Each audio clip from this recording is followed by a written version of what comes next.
All right, Arkham Herald, part five.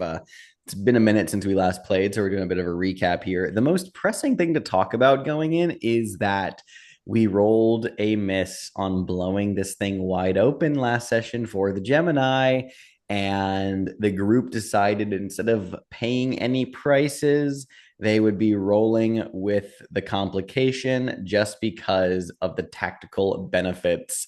So, mechanically, as a reminder, you didn't spend any of the clues you utilized, but you won't be able to attempt an answer again until you find at least one more clue. Katic, why don't you remind us of what your original theory was, if you can recall?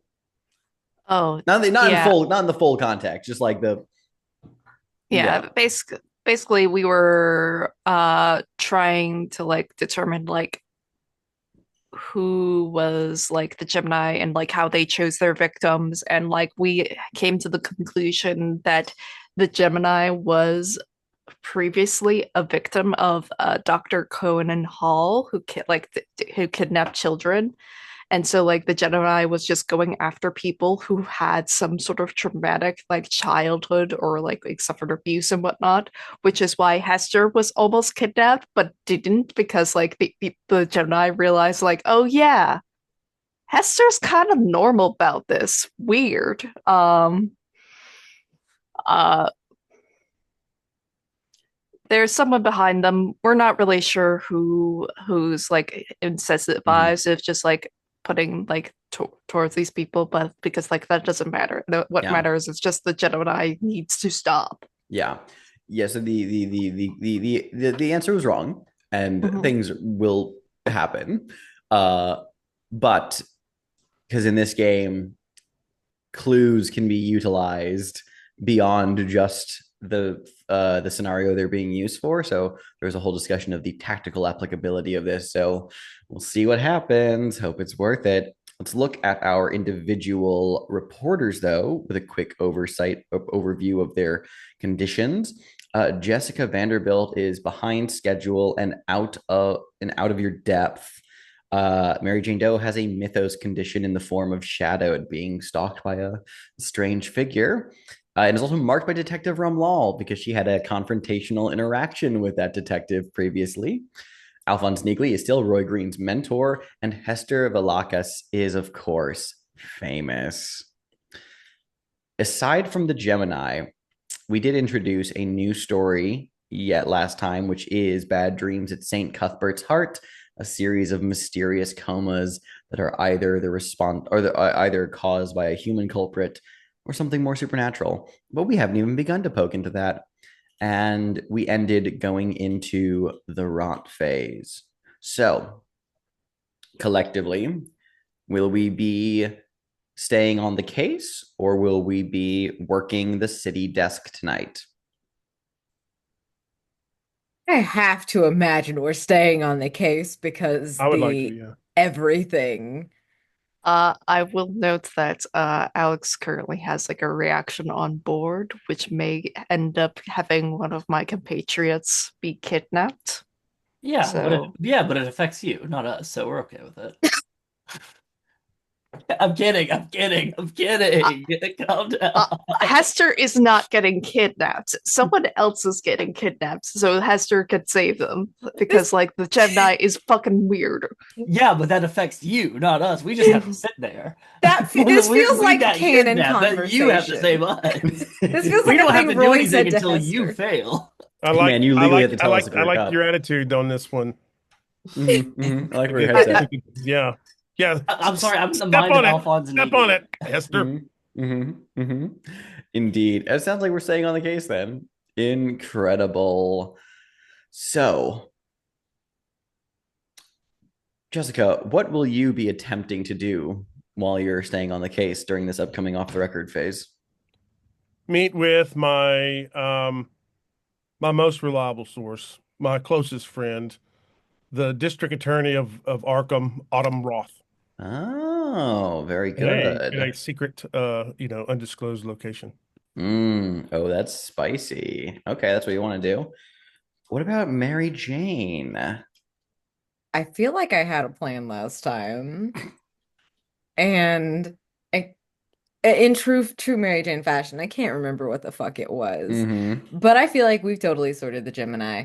So I'm probably going to be bebopping around either. Wait, did oh, I remember. I'm gonna invite one of my friends to watch a movie with me because I have another tape. I have another role Oh, from from the Charlie Firth. detective. Yes. That's right, you do. So whoever wants to watch a film with me is That welcome to. that was Alphonse's plan, was to pivot Roy and Alphonse into Charlie Firth, because to Alphonse's mind, we solved the Yeah, Gemini. we solved We the cracked that. Gemini. We blew that thing wide open. Yeah.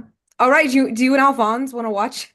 No, you and Alphonse. Me and Roy. You and Roy want to Mm-hmm. watch a film with me? Absolutely, absolutely. This will be a good. Roy's already seen one fucked up film. Let's let's Mm-hmm. let's let's let's culminate this fucking blossoming cinephile here. Let's Mm-hmm. nurture and cultivate this. And Hester, what about you? Presumably, along that same line of like we blew this case wide open, I think Hester will quote unquote attempt the resolution of the Gemini, which is to confront the Gemini during their next kill, and then try to capture or destroy them. But however, Uh-huh. I like where uh-huh. we're going with the assumptions of victory. Yes. Okay, cool. So I have a lot to work with. I'm very excited right now. I also like how Hester's instinct is like, we gotta do it ourselves.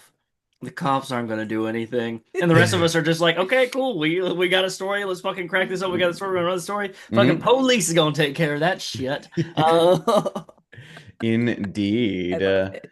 Jessica's gonna call And one of her friends, right? yeah, exactly. That's how this works. Now, let's introduce the B-roll that we'll be doing tonight. And I just realized I did not put the B-roll in the fucking keeper. I'm gonna fix that right now. Let's see. Where did it go? We just edited these two, so I have like all of them in my mind. Nice. Speaking of which, I'm gonna be tapping shoulders for fucking evening. Come on in, play tests here Oh, soon. hell yeah. Yeah. All right. Yeah. Oh, you Oh, woke we have up? an Did you have a animal. nice sugar crash, huh? When you snuck into my office last night and tried to fucking eat a fucking lollipop because it had a stick on it, and then you tasted the lollipop and you're like, too sugary for me. Did you have a sugar crash? You fucking monster. All right. It I was an will. orange. It was an orange one. Oh, buddy. I'm going to assign a B-roll prompt here on the break, and we will come back and begin the off the record phase. All right. We're going off the record. First with the B-roll. The bridge on Thurston Street. A small encampment of Arkham's homeless is nestled under the bridge connecting Marsh Avenue to Thurston Street. Whether by moving on or dying, nobody stays here for very long. Let's add some color. Despite the dispiriting scenery, what signs of genuine community can be found amongst those living here? I think they've taken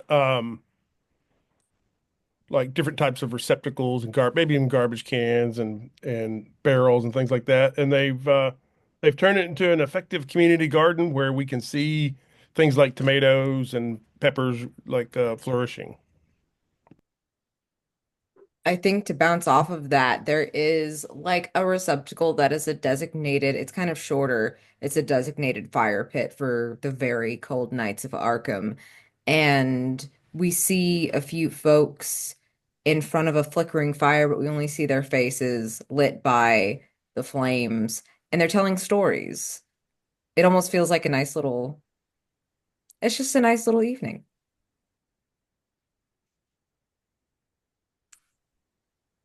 I think with the various tents that are set up here, like even though people do not try to stay here for very long amounts of time, there's still an unofficial like address system where like bits of like yarn are tied to like little like sticks and whatnot, letting you know like who is there, whether or not it's a family or it's an individual by themselves, just based on the color of the yarn.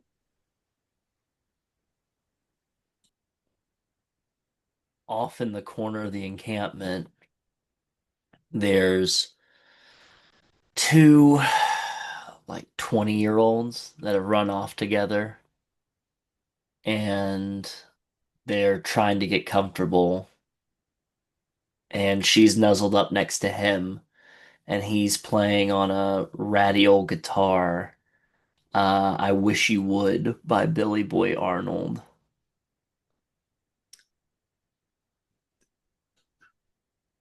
Rain is coming down in sheets under the night sky of Arkham, gloomy. And we see a car roll up outside a condemned canning facility down by the waterfront.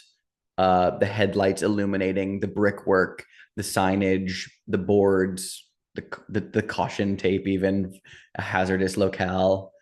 And there's another car already in waiting here, which out front, standing beside it, is a woman holding an umbrella, smoking a cigarette. And out of the other car, Jessica Vanderbilt, Autumn Roth, the district attorney of Arkham, is standing sort of, umbrella up, smoking a cigarette, looking out into the black expanse of the bay as you're walking up, clicking of heels on the tarmac, and she just, this better be fucking worth it, Vanderbilt. Walk with me. She kind of like puts her arm in her friend's arm with the umbrella, and they walk. They walk a short way and turn into an alley, and in the alley there's a yellow taxi cab. The roof is like has black and white checks on it. It's the engine is running, but there's nobody in it. And so it's like a routine or something. And so Jessica opens the door and Autumn gets in. And when Jessica slides next to her, she says, um, I got this for Reggie. And she has like a birthday present. I got this for Reggie, and it's not because I forgot, and it's because I know it's belated. It's just I'm so behind. And so she hands her friend this belated birthday present. Autumn Roth is a very composed, acerbic woman, but she does, get a little twitch at the corner of her mouth, which is the closest thing you've ever seen to her smiling, at least in these circumstances. She just pucks it aside and she goes, "Well, it's appreciated. Now Well, you want it's a clone something." that you like, not him. So, Mm, he'll learn to like it. Autumn. Jessica. So we've had some trouble from the San Francisco, from the Arkham. Wow, then I really can't help you. Well, I'm having a Tenderloin flashback Yeah. with all of our police shenanigans in that game.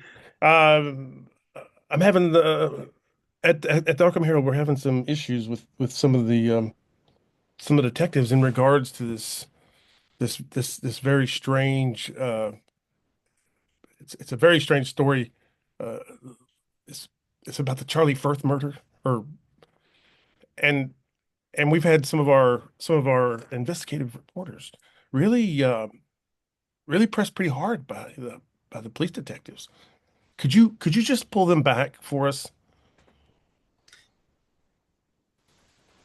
Meanwhile, Mary Jane, you've invited Alphonse and Roy along, but before they show up, where are you watching this tape tonight? Are you in the offices or is it at home? What are you thinking? Um, you know what? Let's hang out at Mary Jane's apartment. Go ahead and It describe Mary Jane's apartment for us then. it smells like patchouli, just almost suffocating when you walk in. It's shag, it's beads, it's colorful fabrics. It is a hippie's daydream. It looks like Burning Man in here. It's kind of bare though. Like deceptively. It looks like she has things because there is like some decoration, but weirdly there are very few personal touches. Like she doesn't have photos. She doesn't have like knickknacks outside of really generic stuff. It's kind of weird. It's almost like Charlie's Place, a set. Is the Hmm. painting there? Painting? Yeah, with the Dreamer, the oil painting. Oh, Like, like, Now there oh, now is. that's fucking I didn't rad know as where it was. Now hell. there I didn't know if it was an actual thing or if it was just in your mind. Oh, that's now, sick. now there's an oil. Yes, now there is. Absolutely. That might be the only personal touch, actually. That's incredible. I love it. Well, now you're just making it comfortable for hmm guests. Yep. What do we see you doing? There it is in true like 70s hippie fashion. It's not a couch. It's like cushions on the floor. Good luck. There's no chairs, babe. You're gonna be sitting on the floor with me, you Is there two. sitar music playing on a Of record? course there is. Of course there is. Like it's like Smokey from You Assume Incense. Um, and you might get fed, you might get some drinks, but Alphonse, it's not like Hester's. You're not getting hosted in that way. But there is like she's set up the holsties. She might have nabbed a projector from The Office, because these are like genuine film reels. So c'est la vie. No one's gonna miss it. We're the ones using it. Indeed. And now you just wait hmm for your friends to show up. Yep. Hester, you figured it out. You understand the Gemini inside and out like they clearly want you to.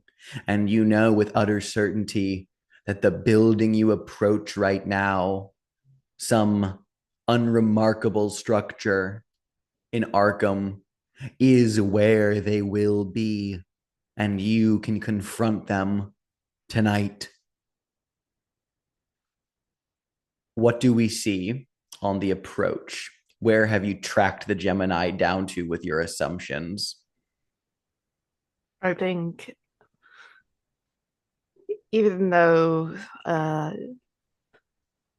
the Gemini does take people out of their homes, out of places of where there's lots of people, they like to kill in private, away from the prying eyes of both the police and the journalists, but it's still like it's a middle ground between the safety of the normal world and the presentation of the body. So I think it's by sort of this, I imagine these railroad tracks where, sure, sometimes there's trains going by, but frankly, there's enough like homeless people that come by and jump the tracks that most people ignore, Mm-hmm. because that's easier than to try to call the cops on every goddamn trespasser. We see you walking down these tracks into the darkness, occasionally passing by tents of the homeless. One such man, haggard, holding a bottle barely concealed in its paper bag, is just crooning. You know, the day destroys the night, and night divides the day. Try to run, try to hide, right on to the other side. It's just singing Break On Through by the Doors. And Alphonse,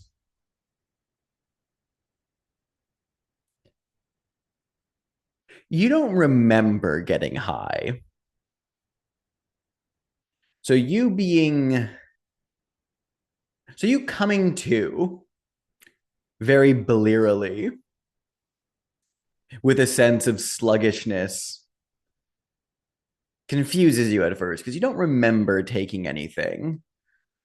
And it's very dark and it's very bleary. And you hear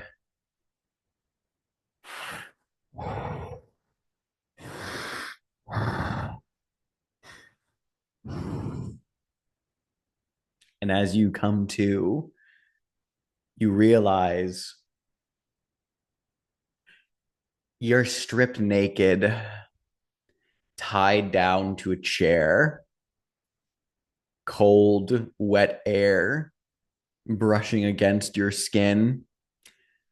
As things begin to take focus, light solidifying, you realize you are in an abandoned train station somewhere on the outskirts of Arkham, boarded up, not a full terminal, just one of those middle of the outskirts stops, the old benches, a ticketing booth that is laden with dust and cobwebs. And though you hear the breathing, you don't see who it belongs to. Though as you're getting your bearings, you look off to the side and you see that you are not alone here either. That Roy Green is similarly naked, unconscious, and tied down to one of the chairs here. You hear boots on broken glass as you see the Gemini stepping into view, all black clothing, gloves, mask with the symbol painted, the cut eye holes, but in the dim light here, just shadow. And the Gemini kneels down to put a hand under your chin to like raise you up as if examining your eyes.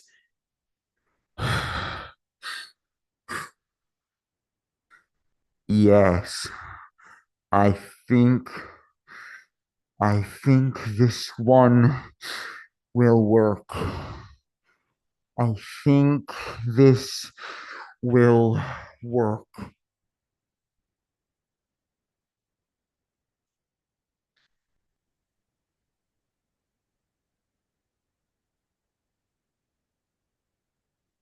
Coffee. Coffee.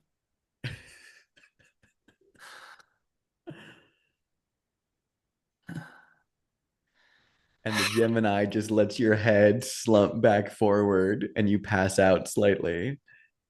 And we'll go back to the B roll. The next prompt is B. Johnny, a 17, hustles for a living while he's still clean enough. When was the first time he was paid for sex? Why does he remember it fondly? Weirdly enough, he remembers it fondly because at first he was terrified because the man invited him to his home, and that he knew enough. He talked to other people who'd hustled that that was really dangerous, that you shouldn't go home with Johns, but he was desperate, and so he did. But the man invited him into his apartment, and there was soft shag carpet and soft music, and he let Johnny take a shower and he fed him. And in the end, he damn near didn't ask for anything. He almost sent Johnny on his way for nothing. And he almost kind of seemed to feel bad about it. And Johnny remembers him being very gentle and kind and never showing up again. And he still sometimes thinks about him.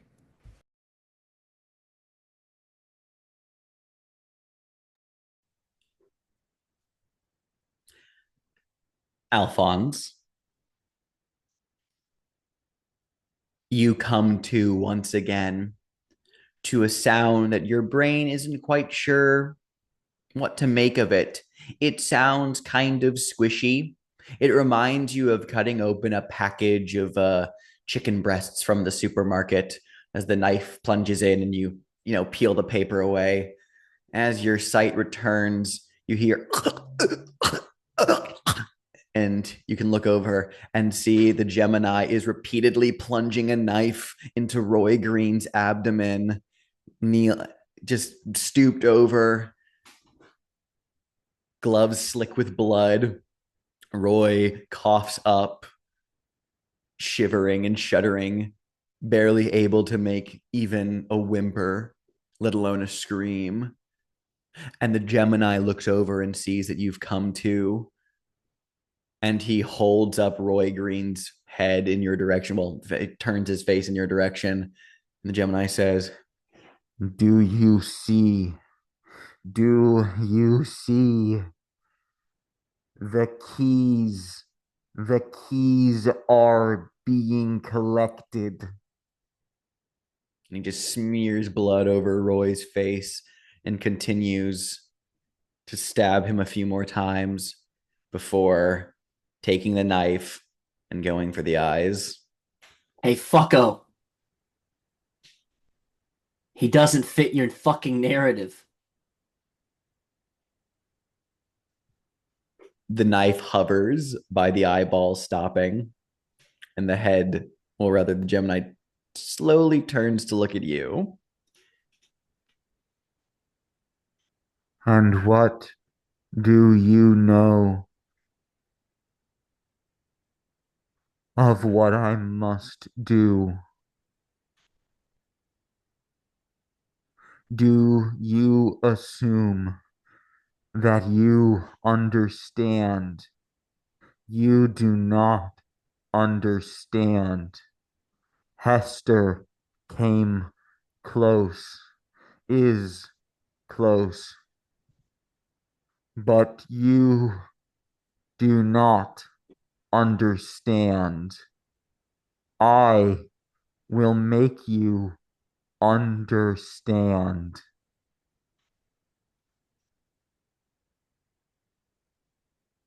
You're not the first sick freak I've dealt with. And even though you think you're so fucking special, you're not. Because what it all boils down to, deep down inside you, is that you were scared that mommy or daddy or both of them didn't love you enough or loved you too much. It's a fucking coin toss. Boo fucking who. But instead of fucking dealing with it, you decided to fucking get enraptured in a fucking book or horoscopes. What are you, a fucking hippie? Horoscopes? You're nothing. You think you're something, but you're just a pawn for somebody else.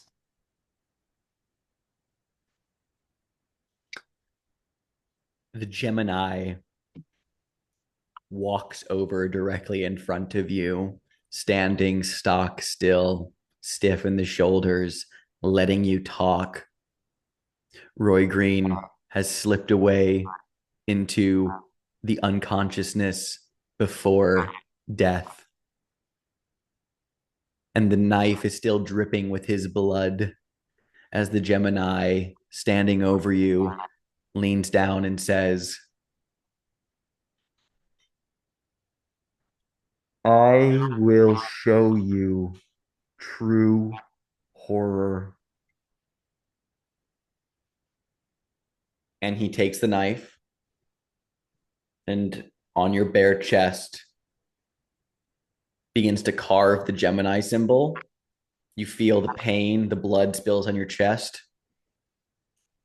And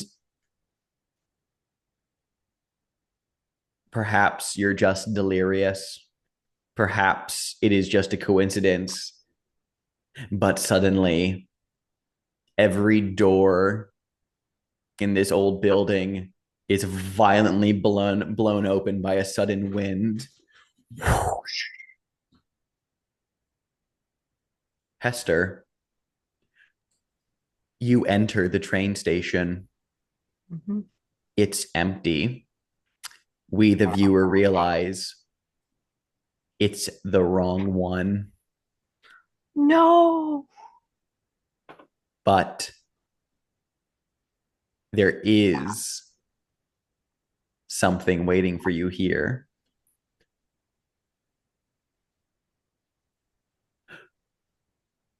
A group of men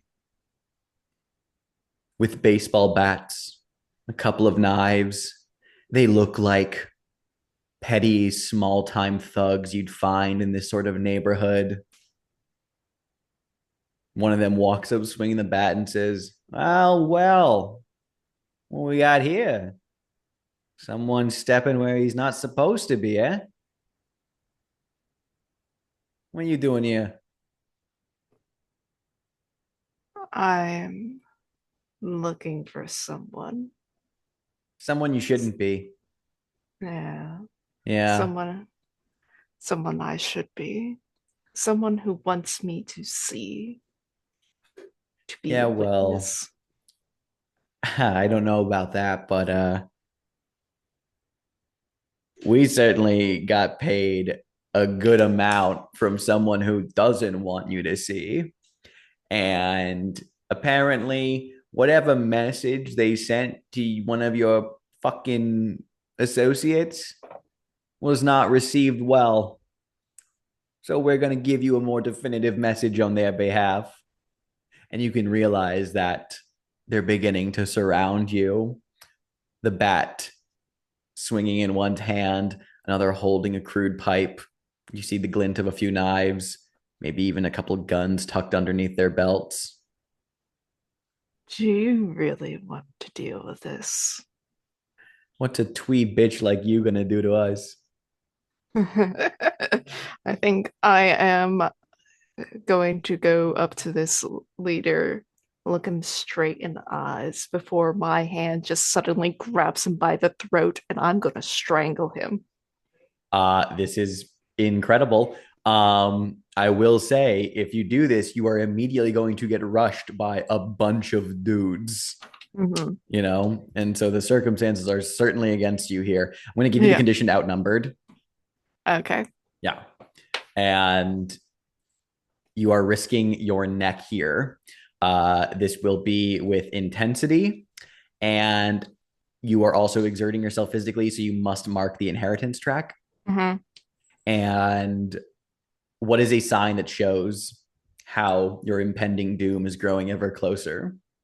I think the sort of the movement that Hester makes is just a little bit unnatural because like typically it is just like the sort of like you would like raising your arm would bend your elbow at one point, but it's just like a very sudden fluid movement as though there are no bones in Hester's arm. What are you afraid of happening here? I'm afraid that trying to comply with my inheritance, comply what has been given to me, that it will just go too far and I will be truly a monster. And I think that that's what's going to get me killed. Yeah, I was about to say, well, it is worse than that because they were gonna kill you. Yeah, but I think it's worse than that. Actually, nope. I think we're all on the same page with that. I think that all just checks out. I can't think of anything that's worse than what's been described. So you may roll with disadvantage unless you have an item to invoke. Um, Not in this particular instance, Got you. unfortunately. Yeah, let's roll disadvantage Just have very, very social like and things. roll and don't tell me the number. Hold on to it. And this was with intensity. Yes, and don't tell me the number. Just Okay. hold on to the result. Jessica, continue the scene with Autumn Routh. Because I think we're going to find a lot more information to blow this thing wide open about this Charlie Firth. To be honest with you, I think the police are just going to try to cover it up. This is And the I know TV that's out of actor I know we're that's out talking of your about. hands, but you could pull them off of us. I'm sorry, just this is the TV actor we're talking about. Yeah, and you know, while we're talking about it, I really do miss being on the the old friends of Arkham. All I write about these days is murder. Well, there is a lot of that in Arkham. What interest do you have in an active murder investigation other than to report on it? What is so special about this case that you want me to keep the APD off your ass? Apparently, this is not me personally. This is just for my fellow reporters and colleagues. The police have been pretty strong armed about this one for some strange reason. They don't want us to report on it. That's my perception. Takes it a drag and says, I know Detective Octavia Rumlal is working that one. I've heard it through the grapevine. She's a hard ass, doesn't take kindly to amateurs, which she thinks you are. Well, me, sure, but I'm not the one investigating the Charlie Firth one. Any of you, I should Well, say. come on, that's not fair. Some of these are award-winning journalists. Yeah, well, press pass be damned. Detective Rumlal doesn't like anyone stepping on her toes. If Well, I pull some strings for you, Jessica, how do I know this won't come back to bite me in the ass? I need assurances, not just reminiscences and gifts of cologne. well, I was thinking about that. And you know how you wanted me to put a wire in Declan's office? Yeah, this is absolutely triggering the move here because I assume this is the favor that we're going to call in. Normally, I would have you pick which to apply, but I think I know exactly what you're angling for here, which is,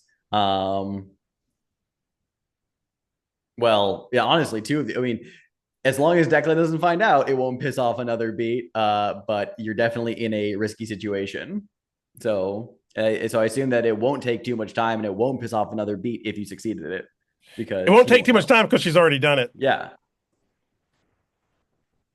Well, we haven't seen you do it, so I'm thinking I'm gonna force. I think we need to. I think we need to set this We've up. seen her. We've seen her in his apartment, but we don't know what she was doing in there. This is true. But what was the other one you were picking? Because you picked, it won't take too much time. You get to pick another one. Well, if you already say I put myself in a risky situation, I don't really have a choice. Well, I was gonna say, I mean, like I think it would be putting yourself in a because I think it's immediately interesting to have to get you to do that actively, as opposed to just like through a flashback. Um, Obviously, like I think it would because it won't piss off Declan if he doesn't know about it. But here's what I will say. I'll give you the choice actually, right? If you say that it won't take too much time and it won't put you in a risky situation, then Declan, it will piss off Declan somehow. Like whether it's like through the grapevine, just something happens and he finds out about it, it's going to put you on the outs with him because through that method, you did it already, but he'll find out about it. If you do with it won't piss off another beat, you need to actively deposit there so he won't find out that you had a connection to it. So that's your choice. Let's go with it. Let's go with it won't put me in a risky situation. So Okay. then Yeah. it could piss off. You are currently going to be marked as on the outs with the crooked then. And let's read the move here. When you become on the outs, either a result of move or because the keeper tells you to, lose a contact under that beat. Describe how the relationship falls apart, then cross them off the list and mark XP.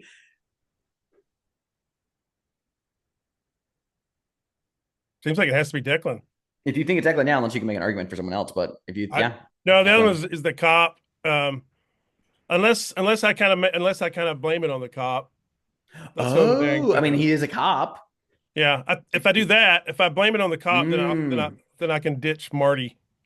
Yeah, and I think maybe Marty gets like gunned down, right? By Declan's goons because you blame it on him and and Declan's too like taken, and like, but like there is like words circulating that it's like Jessica had something to like. You have your finger in every pie right now, even though Declan doesn't like he kills Marty instead of you. Like the underworld is not exactly your friend at the moment, but so they are currently on the outs. Is there a box for Yeah, that? there is. It's the drop down beneath it. You can change it to on the outs. Oh, in the loop. There it is. That's for the wealthy, the one you're clicking on right now. It's yeah, it's located below it. Oh, I see. Yeah. So you can edit that. Incredible. And I think when you mentioned this, Autumn, just one of her eyebrows quirks up and she says, "Well, fuck, you've got my attention." And Mary Jane, it's been a couple hours. Alphonse and Roy never showed up. You're probably making out somewhere.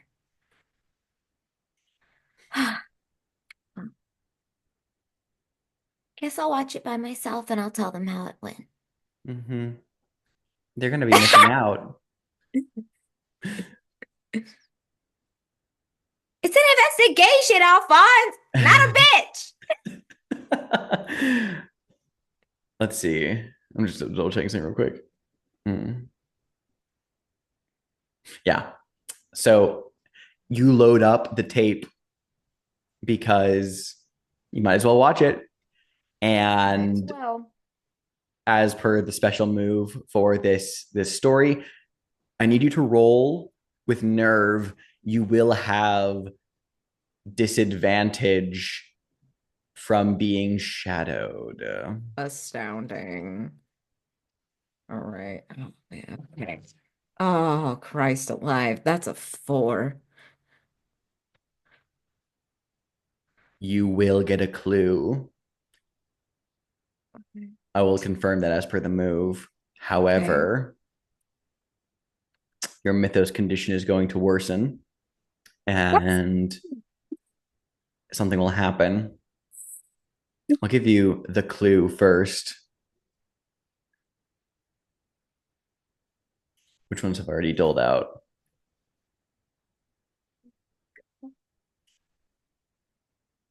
Jeez. Well, you will get a clue, but I will narrate this bit first.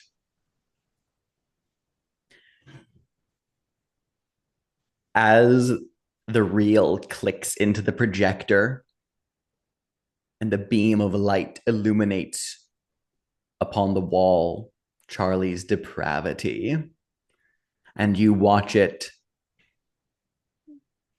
you don't see the figure in the corner of the room standing behind you, tall and dark. You don't see it slowly getting closer to you, not taking individual steps, but gliding across the floor, trailing shadow until it's hovering mere inches behind you.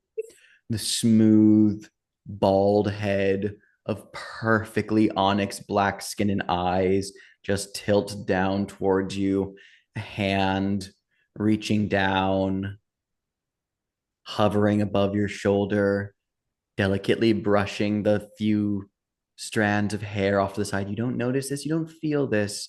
You're just watching Charlie, watching him fuck, watching him slowly kill himself with heroin and cocaine and secrets. And the figure leans down, perfectly stoic, not even breathing, head directly next to you, watching Charlie.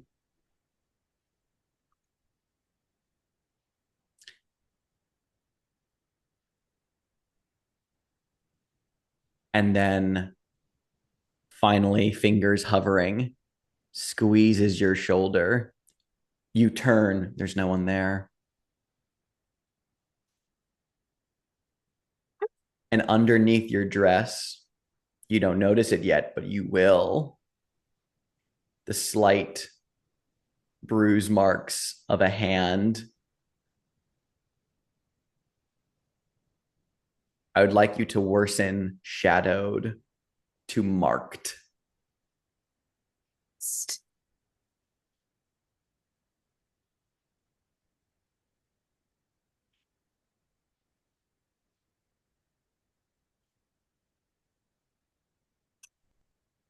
She like has to like stand up after this because she's been lounging, watching this amateur, and it's like, okay, okay. And she like take her safety tab real quick, like, okay. Um, and she takes this little like it's a little poker that like you could use as like a kind of a roach clip or to poke through a joint or a blunt to like get the airflow back, but it's like a razor sharp little dude right here. And she's just stabs her hand. And when she's like, okay, and her hand is bleeding when she puts it down, she doesn't wipe any of it off. All right, real. And she sits back down to watch the movie. And the clue you'll get from the tape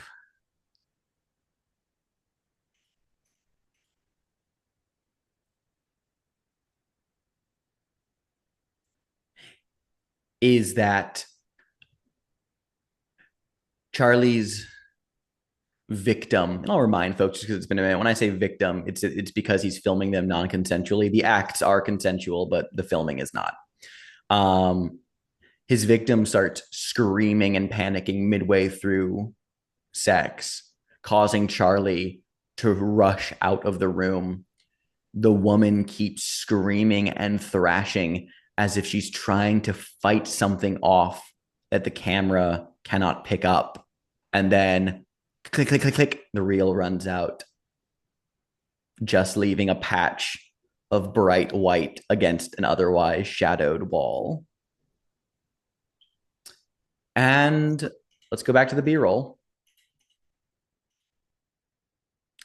Daniel, Viola, 30s, still has an apartment somewhere in the city, but can no longer remember where. She hasn't been back since it happened. What was it? She was working and she was living paycheck to paycheck, but she's paying all her bills and they're in Arkham and she just needed to get to work. Her alarm clock did not go off. And so she's late and she does not want to jeopardize this whole situation. She does not want to lose her job. And so she's going fast and she's taking shortcuts and she goes through an alley and as she comes around a corner, there's a yellow taxi cab with a white and yellow checkered top, and the light comes on that it's the availability light comes on, and she looks in her purse and she's got just enough money to maybe get her there in like change and stuff. And so the window rolls down, cigarette smoke comes out. She doesn't see the driver, and he just says, get in. And when she gets in, she feels like, and I don't think she remembers any of this, but she felt like that there was something in the back seat with her, but she couldn't see it. And as the door closed, and the car does not drive out of the alley. Instead, the availability light just goes off.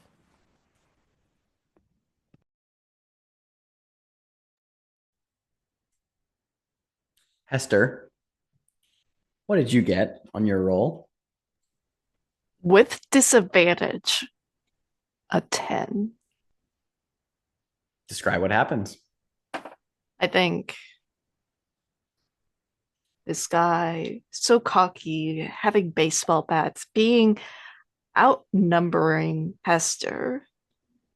It's very easy to feel confident because it's very, very easy to assume that Hester Velakis is a normal human person.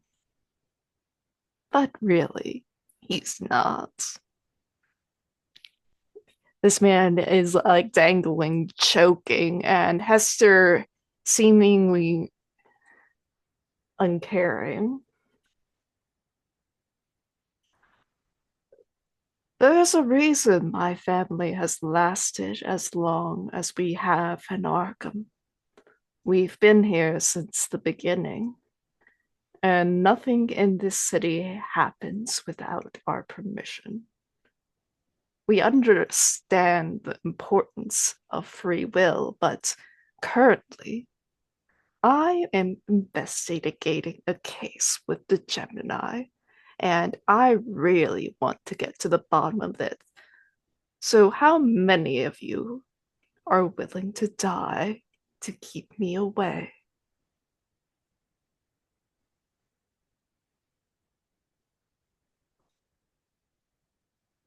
Several of them look on, uncertain, frightened.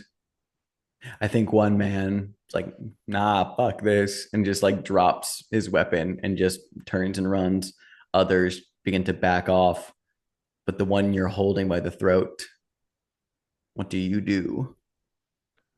Oh, I am very obviously in the wrong location, and I could let you go if you were to tell me the right location.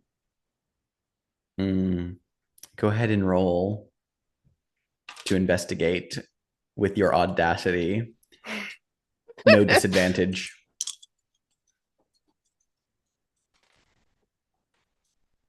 Damn, I'm rolling hot tonight. That's another 10. Incredible. Thus allowing you to blow this thing wide open again because you have found at least one more clue. Mhm. We'll come back to this scene.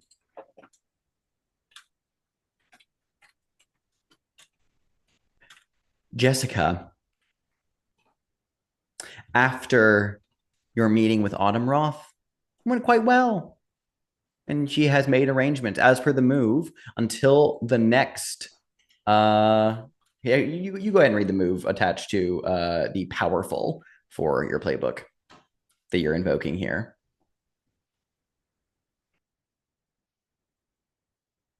You're muted, by the way. I think it's down at the bottom. Mhm. It says, positional authority is the refuge of the uninspiring. Still, there's undeniable power in the corner office behind the podium and the top of the hill. The quarters of power. I pick a story. I'm picking the Charlie Firth one. Mhm. Until the next hangover phase, the police will not interfere with the Herald's investigation of the story in any way, nor will they follow up on any criminal activities that we engage in to resolve Mhm. this. Now that does only last until the next phase that follows. You have to. It's sort of like she buys you a window of opportunity. Um, I will say, just for the sake of this, because we're in the last couple scenes, unless you wanted to personally poke into Charlie Firth yourself during this time, Oh, you that's a good could. idea. That's Yeah, I a was about to good say because the last couple of scenes, because that will buy you the window of opportunity to do that until the hangover phase that follows. So, in that case, then off the record, where do we find you now? think Because you are poking around I Charlie think Firth. to make it a little neater, I think she's probably planting some evidence on Marty. So she's in the police station. She's in the police Mm-hmm. station. Mm-hmm. If they've been pulled off, she just goes like right in, and she's probably going through their files and through their records, shows her press pass, and just goes right in. Mm. But on her way by Marty's desk, she drops like some like probably like a typed up letter Oh, I'm into this. Yeah. saying that do this for to Declan and plant whatever, like it's for insurance. And you are effectively going to go read through some police files as well. It sounds like I that's like to amazing. think of the scene that we did with Jessica when she was walking and she's taking a drink here and a cigarette there and walking. I think she's kind of like just doing that in life. Mm-hmm. And as per the move here, the police will not interfere in the investigation in any way. So you There's no risk attached to this. You're walking in, you're socializing with the boys in blue of the APD, probably getting a few flirts in. Honey, do you have anything else on this Charlie Firth thing? Yeah, This is not a lot. This is very flimsy. I love this for Jessica so much. Why don't you go ahead and roll to investigate with your audacity as well? I've got a lot of conditions. Yeah. Well, I don't think your conditions will apply here. Okay. I think Autumn Roth queued things up really well for you. Yeah, I got a 4 and a 2. That's a 6 plus a 2 is an 8. Oh, okay. Clue that's coming in across the finish line there. I will think on your complication and we'll come back to that scene. Alphonse, the pain is exquisite. And even though the wind buffets from a sudden tempest, the Gemini just continues to finish carving symbols on your chest, stepping back to admire their handiwork. Your torso is red and aflame with spikes of pain, blood dripping down your naked flesh. I'm going to have you roll to risk your neck now because Now? yeah. Because what are you afraid of happening in this situation? Um,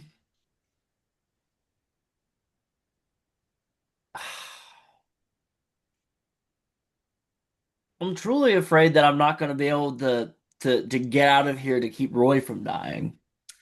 Roy's Well, no, Roy's actually already dead. I'm sorry to tell what you. the fuck, You think he is? Alan? You rolled Not a miss. even roll. You rolled a miss on the theory. Damn. Sad. Me? I No, rolled a miss? the group. Okay, there we go. There you go. Killing off side characters There you is go. absolutely within my domain as a reaction on a It miss, is. a It severe is. It is. condition. It Roy is. got fucking killed. Okay. Worse than that. Sad. Okay, fine. I know. No. I'm afraid that I'm gonna die then. There you go. Yes. You sicko. Yeah, there you go. It is worse than that, indeed. The Gemini hasn't been killing this whole time. The Gemini has been transcending, and you will find out the true horror they allude to.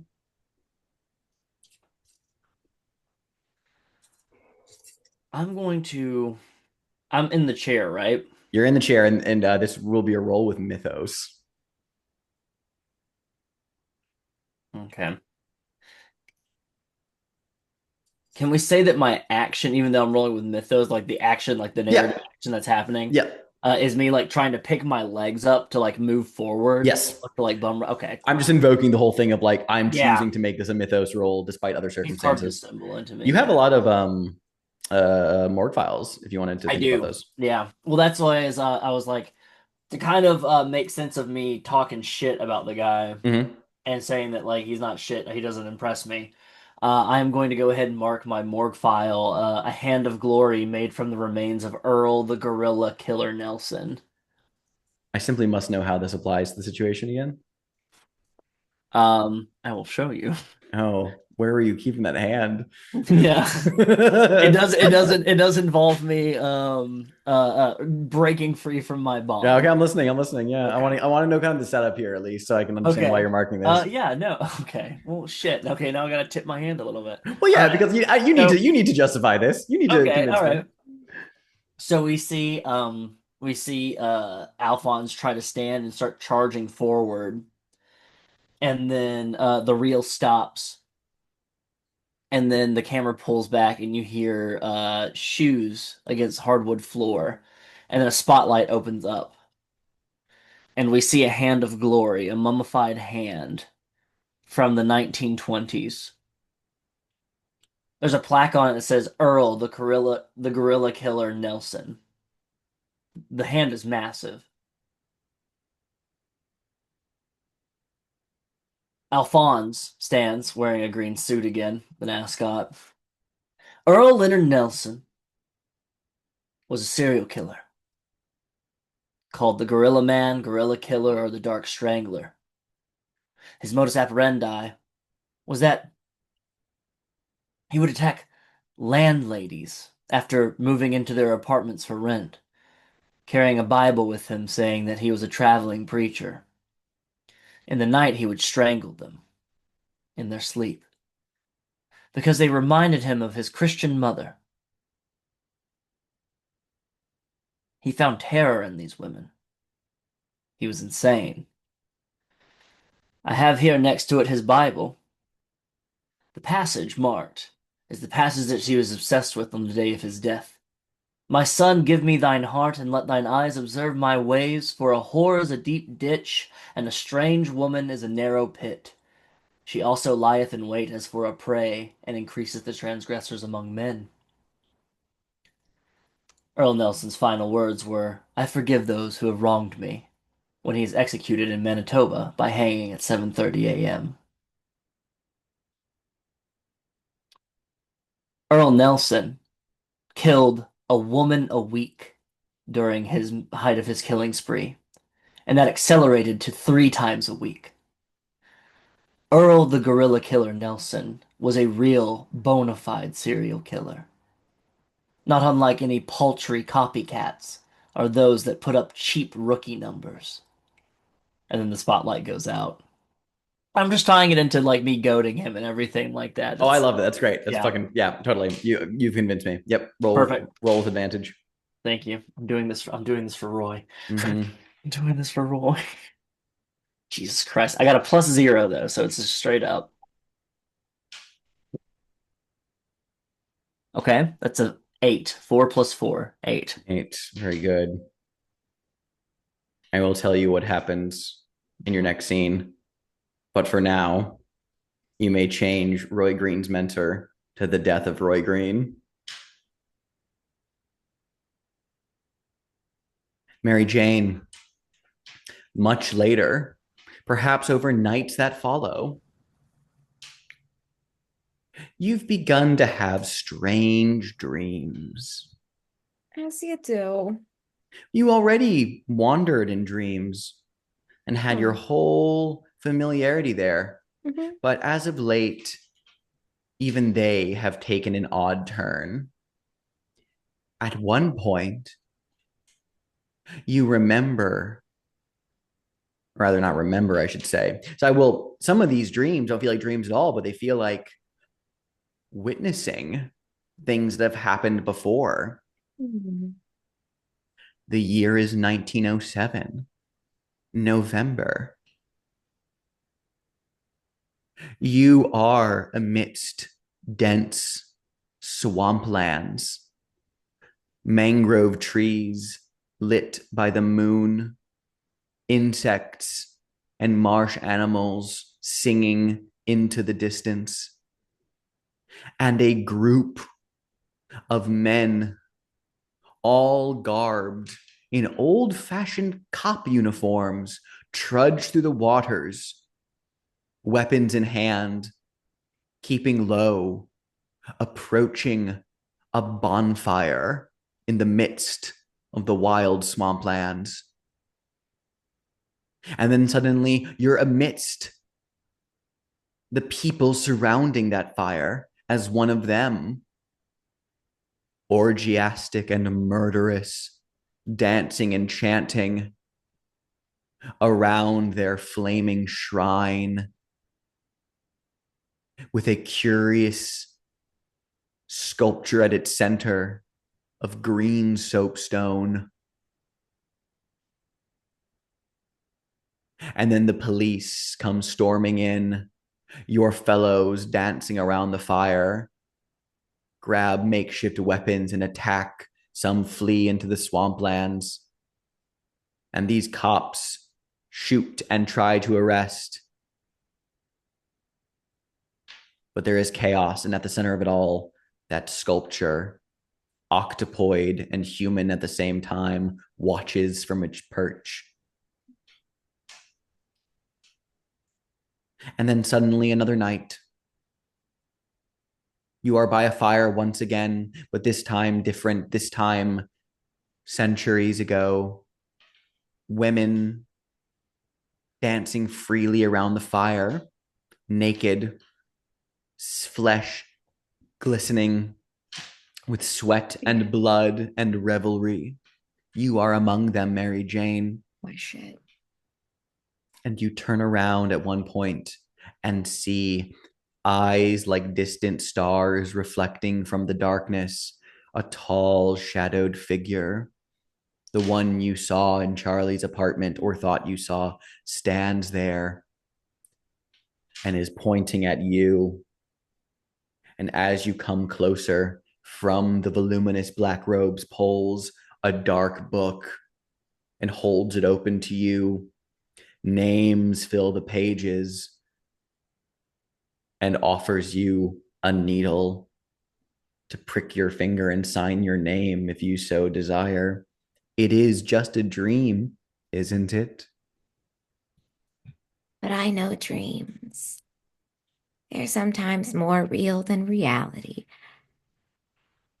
So she looks up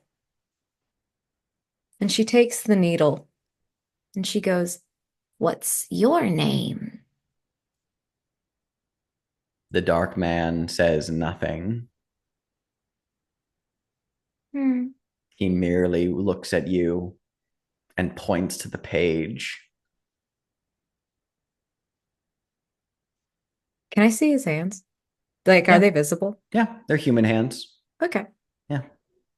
She takes the needle and she looks like she's really thinking about it. And then she pricks his finger. I need you to risk your neck with Mythos at disadvantage. What are you afraid of happening here? That it won't bleed. Oh, it is worse than that because what comes out of him isn't blood and is very bad for you specifically. Listen, You can roll okay. at disadvantage. That's what I'm doing.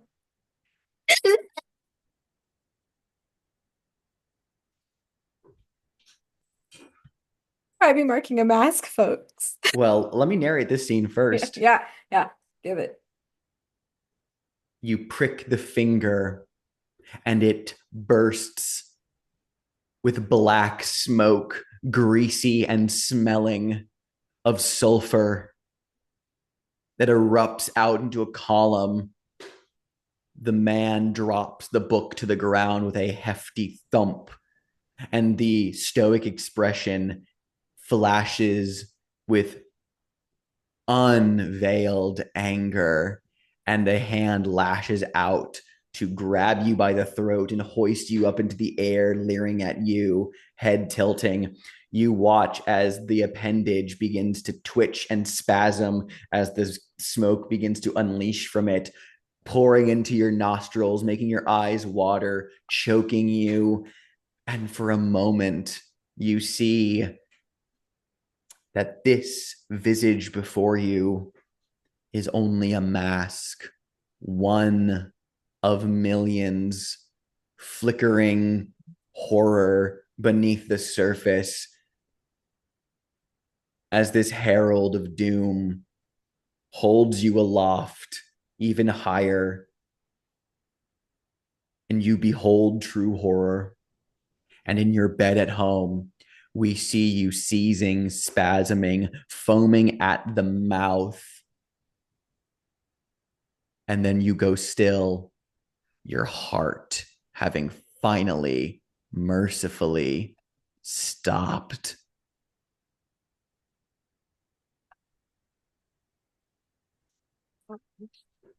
As fun of an ending as that would be for Mary Jane, I think I'm actually going to mark the price of knowledge, the crawling chaos. I'm so glad you did. And that's literally perfect for this one. Yep. Can you read your crawling chaos prompt? Increase your mythos by 1, max 3, which it will be. Reduce your insight by 1, which will be -2 now. Incredible. We'll come back to this scene. Chaotic.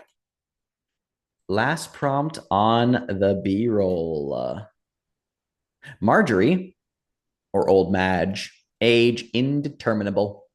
While the life expectancy of Arkham's homeless is shockingly low, Old Madge has always been here. How has she survived so long while everyone around her withers? Oh, you know what they say about old Matt. She is just as old as Arkham is, just withered and ancient, and yet she still survives out on the streets. Because, well, old Madge knows that where all the best places are, where all the crooks and crevices, where you can hide from cops, where you can hide from prying eyes, where you can keep your secrets secret, as well as knowing for the fact to survive out here, you cannot survive alone. You need to work with others, and you need to know what secrets get shared. What do you tell? What stories survive till the next generation? Because secrets can get you food, secrets can keep you safe.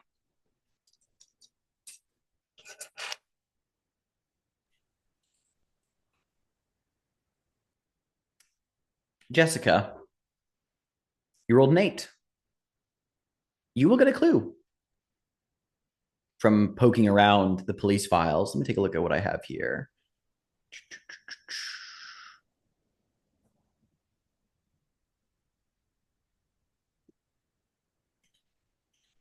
Just making sure I don't double up on any of these.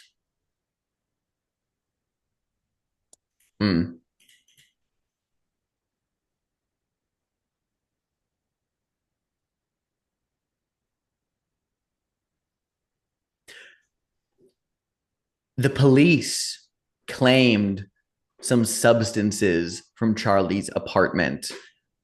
There were several sandwich bags of some unidentifiable yellow powder that they are currently trying to examine, but they had an abundance of those that they removed as evidence from the site. Your complication, though, if I can get thing to load, Jesus.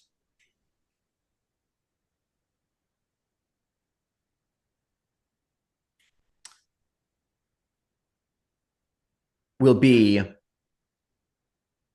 a rare one for the friend, I think, which is to say, for someone who disposes of people like tissue paper, like, no, I mean, would you say that you feel more ruthless and cold about what you will have done to Marty, or is there something? Yeah, well, remember Marty's the one that was talking about hit when she was on a ride with him. That Mhm. he hit like a pedestrian and he didn't care. Yeah, I remember that. So Marty's not like she's not like, Yeah.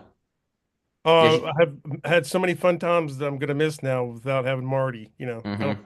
No, not like that. No, exactly. So I just think that there's almost like a cruel satisfaction, perhaps, in this either saying, but I mean, after all, I mean, you got the better of him, and you're the winner. I think we'll just have this solidified with a condition. We'll just give you ruthless as a condition. But go ahead and wrap up your off the record phase. You can close out the scene here.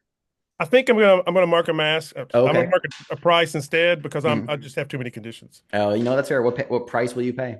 Oh,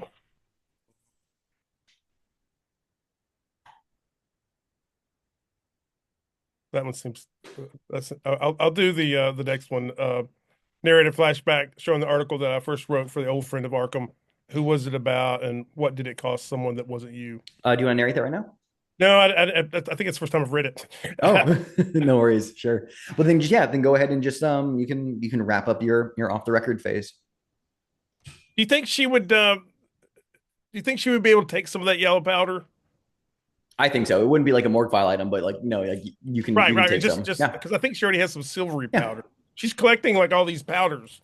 Yeah, because there was a silvery powder in the tin, and there's like some sort of yellow powder now. They had sandwich bags, so there's powders that are getting collected. she's been collecting them too. She got the silvery powder from her friend. Uh, I read her Aunt Jane. I made a note. Which yeah, it's called Gazy. Oh, that's right. Yeah. Oh, yeah. That's right. It was So Gazy. so Yeah. so I'll just I think she'll like pack all this up and and thank the police officer and ask. I don't know how to get out of here. Can you escort me out? Mm. And just Oh my God. Of course, they'll show you out. They're happy to show a pretty lady do you guys where like she needs to coffee? go. Yeah, is there one? Incredible. Alphonse, you're old in eight, I believe. Mm. Your complication is just very simple. That I'm just going to give you the condition marked by the Gemini. Literally, you've been carved up, but the Gemini hovers near you, the blade reaching towards your flesh and then stopping. Like they can't bring themselves to cut you further. And it seems to agitate them. Your words seem to have minimized them, reduced them. And they drop the knife and begin to pace, breathing heavily as if in a panic. And they point at Roy's body and they look at you and they say, You need to understand the keys. The keys are needed. If I cannot kill, I cannot collect. His transcendence served a purpose, and you have ruined it. I cannot collect. The gate needs to open. Why I would don't like to yeah. mark the lurking fear. Oh, would you care to read that here? Narrate a scene in which you engross yourself in a facsimile of the obsession. In what ways does it fail to capture the genuine article? Fill out two more answers on the obsession's confrontation sheet. Oh, fascinating. So while the Gemini's like ranting and Mhm. rambling, um, is this a scene gonna are you gonna narrate the scene now or are you gonna Yeah, yeah. oh, Because the okay. Gemini's wearing like dark clothing, Yeah, right? dark Like, clothes, sack yeah, mask. Yeah. sack mask and everything like that. Um, as he's ranting and raving, um,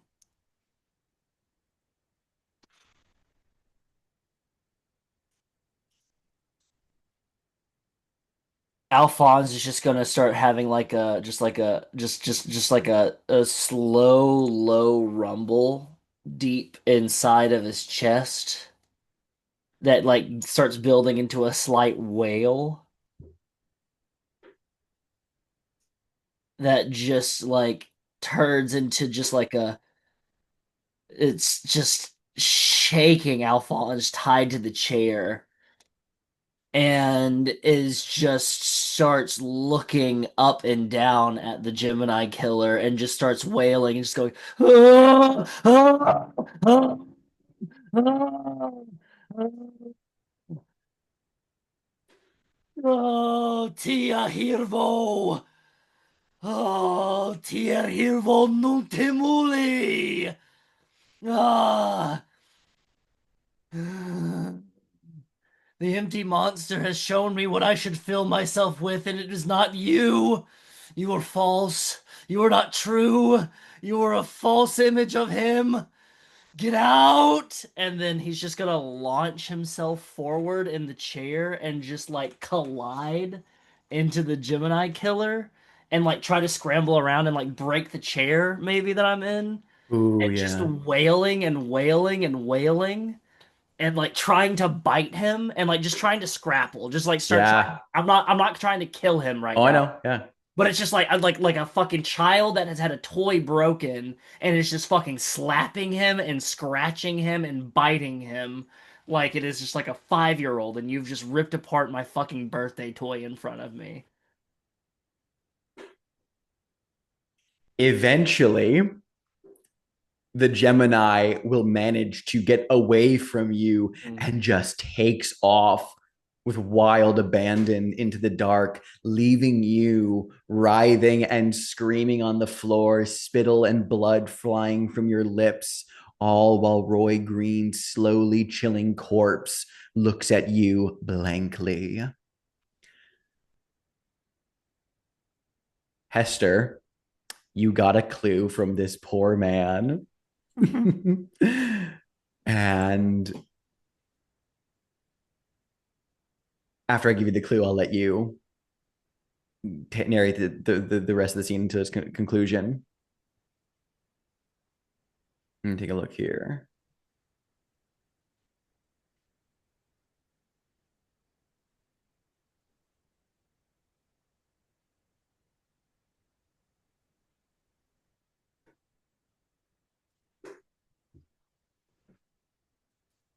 There is a madness in this man's eyes as he, through choking gasps, says, "The door! The door! We passed through the door, but it was not the door!" And just, I'll summarize this so it's clear.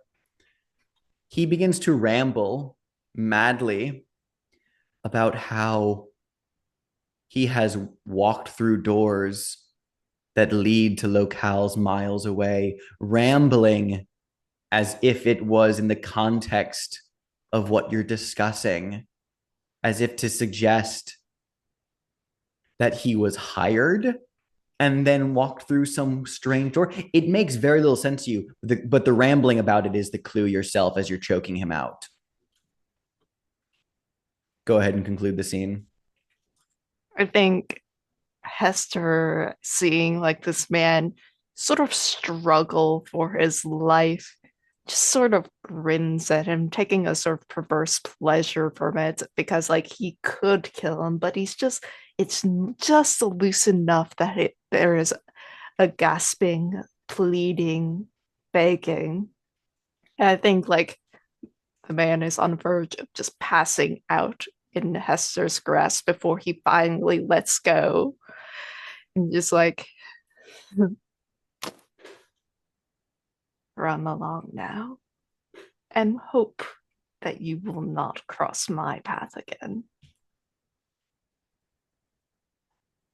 And I think Hester is a little disappointed that he's not going to meet the Gemini tonight and that we have to go back to the drawing board. But the chase is on again, and maybe this time my compatriots will come along with me. Mary Jane, you bumped up your result. It still unfolds the way we saw it, just without the seizures and heart stopping. But there is the smoke, the horror, the unmasking, as you are shunted out of this dream and back into waking, sweat soaking through your dress, sweat and urine, I should say. You've soiled yourself in this horrible nightmare. You still feel the dark man's hand clutching your throat. You remember the myriad horror writhing beneath his facade. And you know you've gained the attention of something very old and very, very fucking vindictive. You will take no condition from this, but as you're calming down, because you marked the crawling chaos, you begin to hear something once you realize that you're calm. It sounds like chittering? No, talking in a high, reedy voice coming from the corner of your bedroom. And you look over there. Are you still dreaming? No. But that doesn't explain why there's a small child in your room. No, it's not a child, merely the size of a toddler. And it is a rat. Brown, coarse, mangy.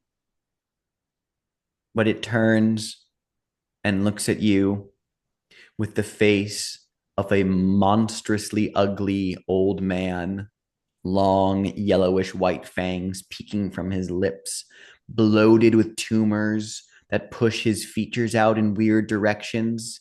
He's sitting there and just is going, Oh, leien cantaba meterlo en ella penisnia masugdan keljuar seper ipisau ser machegucher gegaid marfilar en lern fel naitem nealtam finski.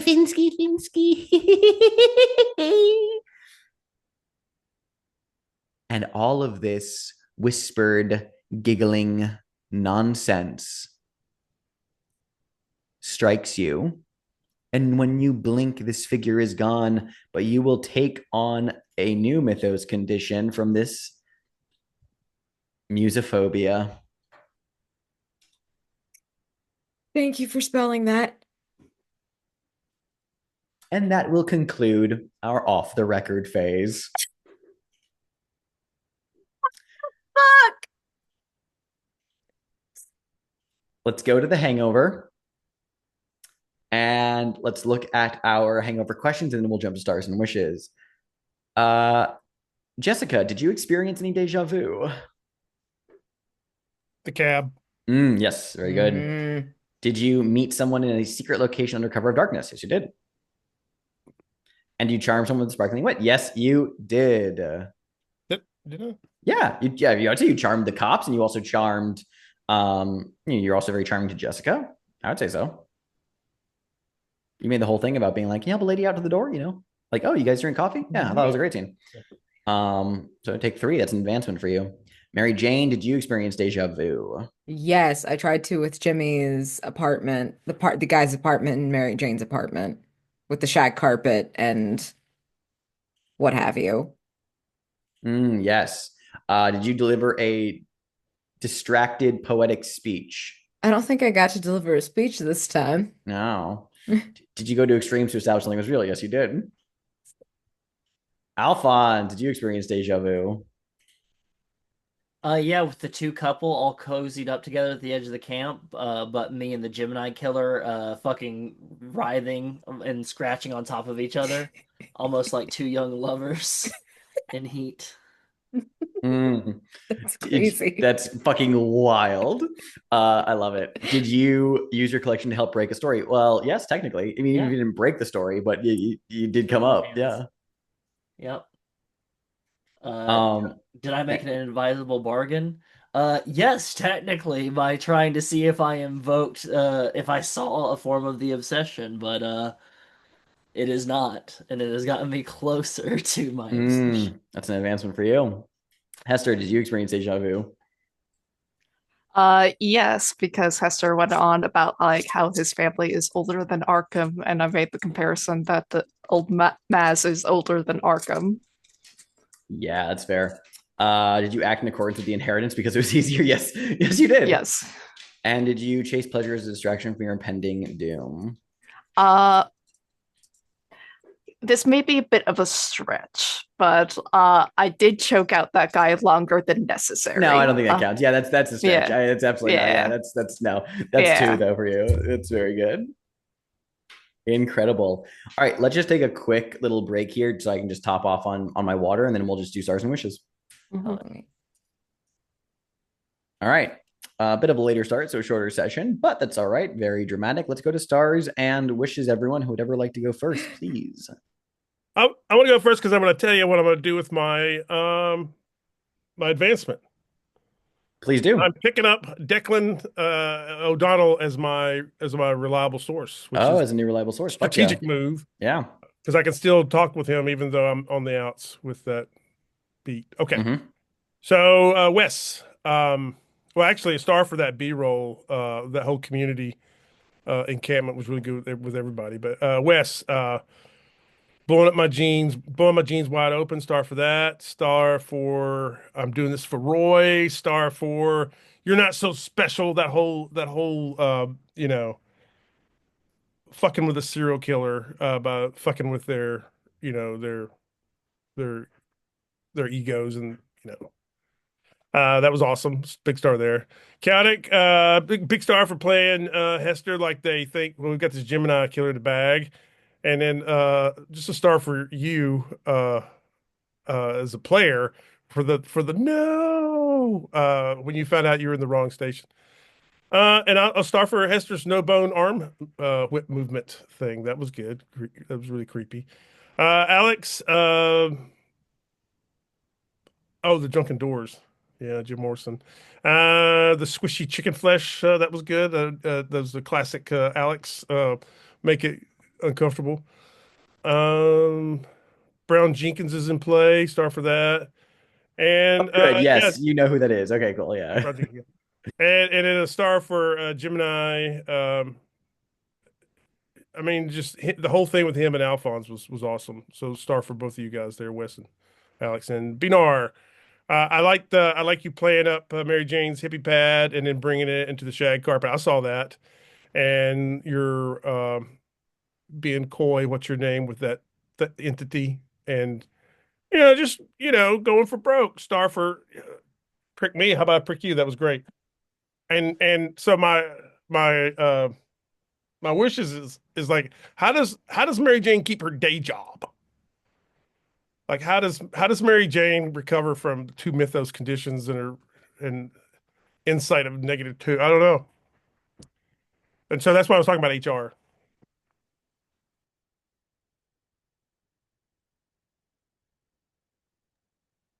I feel like I'm gonna lose my day job. That's fine. They're gonna keep me on retainer because I'm fun. No. Oh my God. This was such a crazy fucking session. This was such a crazy session. Everybody did so. My God, I was on the edge of my seat. Every scene. Every scene. Daniel, star for that, what I felt was such a rug pull, being like, well, didn't you want me to bug Declan's office? Like, did not have to be asked, just offered that. Brilliant. Like you are like, I see the string board in your head, in Jessica's head. I see this crazy bananas mind map she has. And you going for broke with that, being like, yeah, no. And also, I'm going to pin it on this dirty cop. And I'm glad he got gunned down. In fact, I'm going to make sure he does. Like, that was wild. That's a double star for you and Alex being like, yeah, I'm gonna throw this guy under the bus. And Alex says, yeah, it costs him his life. He's gone now. And Declan still kind of knows it was you. Like, oh, you're in a Giallo. You're in a Giallo, my friend. You're starring in one. And I'm obsessed. Holy shit. Speaking of Giallos, Alphonse. Alphonse, Meekly.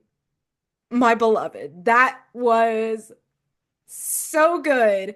That was so good. The, I mean, all of it, it felt a little bit like two serial killers in the room. Like, I felt Alphonse was really meeting the Gemini where he was. Double star for you and Alex for that whole fucking scene was crazy. But specifically, Alphonse's response when you bumped up that role of I don't like people to touch my things. Like that response to Roy Green getting killed, delicious. Delicious. You just absolutely losing your shit on him. The biting and scratching, the feral little raccoon like response. Oh, I'm obsessed. I'm obsessed. It's delicious. It's so good. Oh my God. Hester. I love that we got to see this. I love that we got to see the side of this little man. Like, just the visual of, I don't feel like Hester's a big person. And yeah, okay, good, confirmed. And them just like holding up a person like one-handed is so uncanny already, even without your gross descriptors, which I loved. Um, and I really feel like that drove home the weirdness of this particular playbook. Like, yeah, you're an inheritor because you're weird as fuck. You're as weird as Arkham. You're a part of Arkham. You're a part of Arkham like the buildings are. So of course you're a little more than a person. Yes, I agree. Daniel in the chat, are we the baddies? I'm starting to wonder. Um, Alex, I have to say though, you presented us with such baddies. We look great in comparison. We look like fucking Superman in comparison to these cats. Like, my goodness, getting to see the Gemini in a long scene. I love that shit. The spooky shadow person, love it. But I have to really star the vocal work you did on the rat. That was astounding. That was like, I didn't know where you were going with it, and then I just couldn't even bear to interrupt you. I just had to let you do the thing because it was so cool. Like, this entire time, everybody was doing such cool, unsettling, huge swings. So that's just a table star. Everybody swung big. Every single person here made this short, off the record phase just incredibly impactful and cinematic. I'm looking forward to seeing the aftermath of Roy Greene's murder and how everybody handles this, particularly Alphonse. I'm excited to see how we come back from a failure, like that. And I'm excited to see how this affects everybody's demeanors because I feel like shit just got real. I'm very excited to see.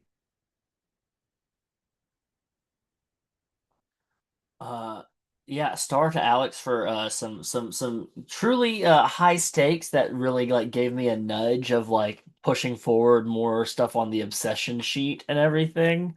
That being a whole thing that's like a whole other thing that's a part of this playbook that I haven't really been focusing on for right now. Um, Fuck you for taking Roy Green from me. God, he wasn't gonna be my live specimen, but he was gonna be a he was gonna be another Alphonse, and now it's nothing. I'll have to take a memory of him though, or something like that, a trophy of him.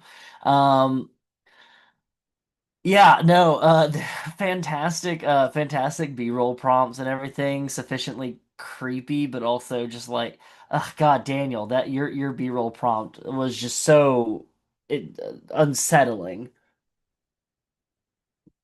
Um, uh, Chaotic. Hester's a little freak just like me. And I appreciate it. I liked almost like the mirroring of things happening between the two of them, and it just being like equally fucked up. And then B, yeah, just kind of reveling in the fucked up shit that Mary Jane's getting into. I love the well. I was gonna watch a movie, so I'm just gonna watch it anyways, of it and everything. It's an investigation. It's just great. And so bummed that I didn't get to see a dirty movie, but it made sense. It made perfect sense. I'm a target. I'm a target because the benefactor's threatened by me and my machismo. I get it.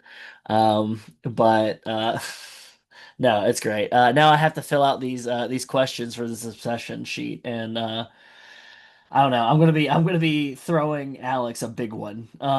Just a big one. A lot of stuff to work with, and just kind of like just a lot to work with, in terms of like truly awful things that could rise up against Alphonse, which is what Alphonse deserves, as we'll find. Yeah, no, I'm excited. I was excited to see more people's like backstory unfold through the prices and everything like that.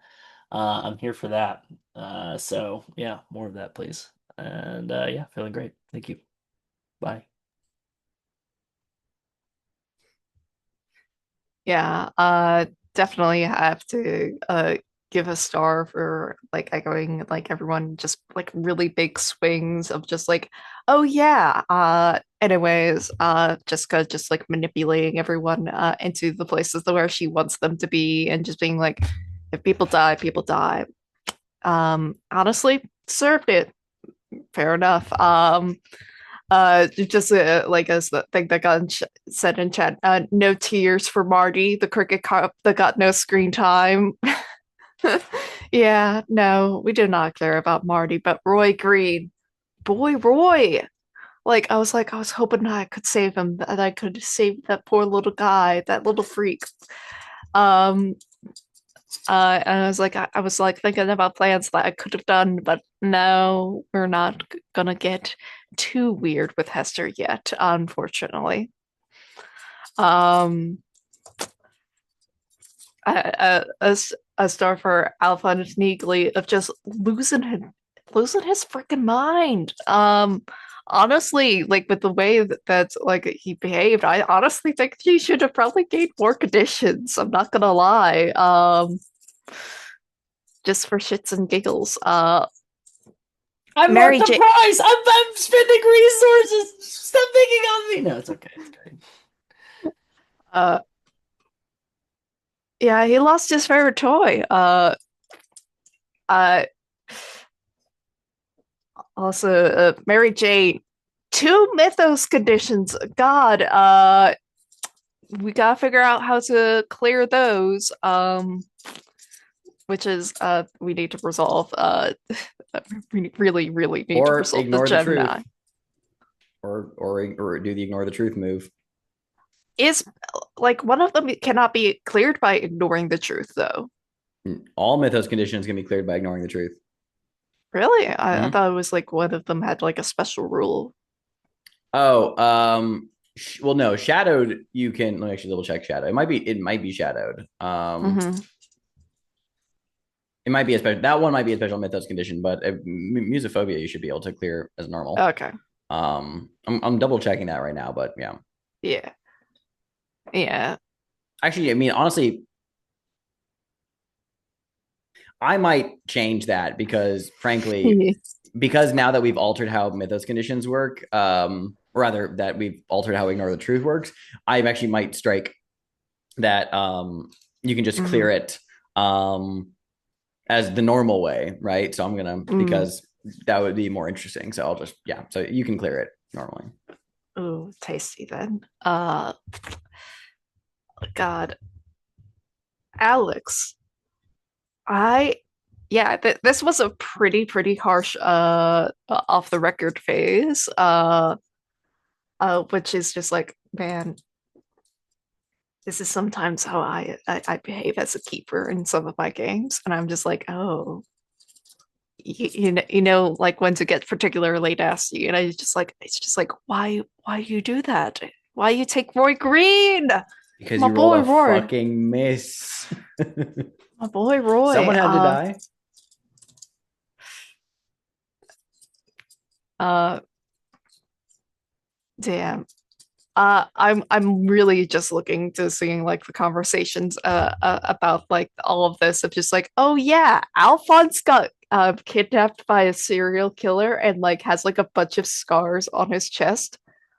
Uh so like it's just like how does he feel about that?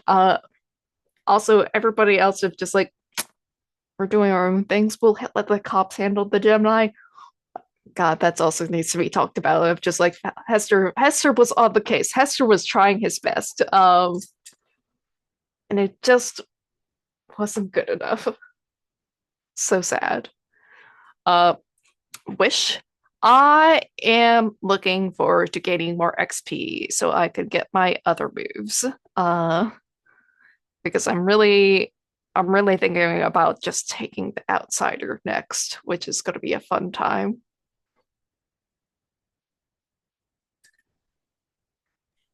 Yeah, no. I was very much thrilled by some of these these scenes. That the shit Alphonse did was, it blew my fucking mind. That was great. That whole like fucking speech you ramble on about and whatever like language you're throwing out there, and you put it in the chat. Goddamn, count on Wes Franks. That freak loves to just like throw fucked up things out into the air, and you're in good company for that. That was rad. I have no idea what the fuck you're talking about. I'm so excited to see what the obsession takes the form of then, because fuck it, I like swing for the fences. I'm here for it.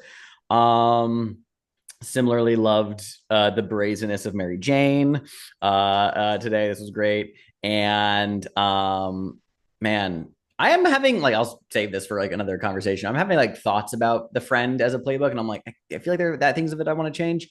But I'm really liking, I just continue to like how Daniel, you portrayed Jessica and the way she goes about these things. I like that you kind of like, it is cool that you present a lot of like ideas for her through like as like a flashback kind of thing. Like, oh, I already did this, and kind of me kind of thinking about like things I might use to enhance the playbook in this regard. And yeah, I've been getting to see Hester go Batman mode was rad as hell. I wanted to make this a very like dark and off the rails kind of like phase, and I'm glad that it paid off. It was cool as hell. It was cool as hell. Y'all gave me good fucked up scenes to work with, so kudos to you. And I don't really have any specific wishes other than like I have ideas for like mechanics I want to tool around with a bit more before we get this out onto the presses. See what I did there, and yeah, that's about it. Any other stars or wishes? And then I will bring our recording to a close.